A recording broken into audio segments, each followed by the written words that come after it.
Hello, je suis ravie de vous retrouver aujourd'hui dans une nouvelle vidéo. Aujourd'hui, je voulais parler avec vous de cette sensation que vous avez peut-être déjà eue que personne ne nous aime. Parce que lorsqu'on a la sensation de ne pas être aimé, on a besoin souvent que notre entourage nous rassure et nous donne des signes d'amour. Et de l'autre côté, lorsqu'on envoie de l'amour à des gens qui sont autour de nous, parfois on peut avoir l'impression d'avoir affaire à des puits sans fond qui ne reçoivent pas notre amour, malgré toutes les preuves d'amour que l'on envoie, et de s'épuiser vainement. Alors d'où peut provenir ce décalage de perception entre l'amour qui est envoyé et l'amour que l'on reçoit?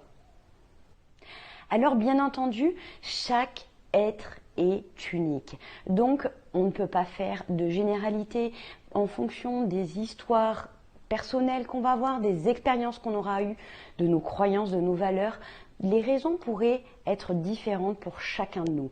Simplement, aujourd'hui, ce que je voudrais partager avec vous, c'est une piste de réflexion qui pourrait peut-être vous aider à vous connaître un petit peu mieux et peut-être retrouver un peu plus le sentiment de recevoir de l'amour de ceux qui vous entourent. Parfois, on a le sentiment de ne pas être aimé parce qu'on a de la difficulté à lâcher prise sur le besoin de recevoir de l'amour pile poil de la façon dont on a décidé, qui était une manière de montrer son amour ou pas. D'autres fois, inconsciemment, on attend que les autres nous montrent des signes que nous avons de la valeur pour nous sentir légitimes. Et si notre entourage peut nous donner son lot d'affection, on a aussi, nous, notre chemin à faire pour nous sentir aimés, compris par ceux qui nous entourent.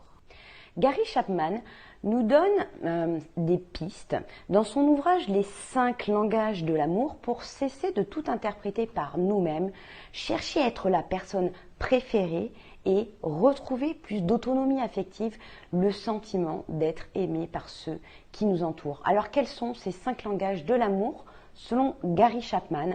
Le premier, c'est de montrer son amour par rapport à des partages de moments de qualité. Le deuxième langage de l'amour dans cet ouvrage, c'est celui des contacts physiques pour certaines personnes qui vont vous toucher, vous embrasser, vous prendre dans les bras. Le troisième langage de l'amour, c'est des paroles qui vont être valorisantes, bienveillantes vis-à-vis de notre interlocuteur. Le quatrième langage de l'amour, c'est celui de rendre des services aux personnes qui nous sont chères. Et le dernier langage de l'amour est celui par lequel on va offrir des cadeaux. Alors vous l'aurez peut-être déjà compris, dans les langages de l'amour, il peut y avoir quelqu'un qui parle aussi bien français que l'autre chinois, qui va apporter un certain nombre d'incompréhensions. En effet, on a tous, chacun, un langage ou plusieurs langages amoureux favoris par lequel on va montrer notre amour aux autres.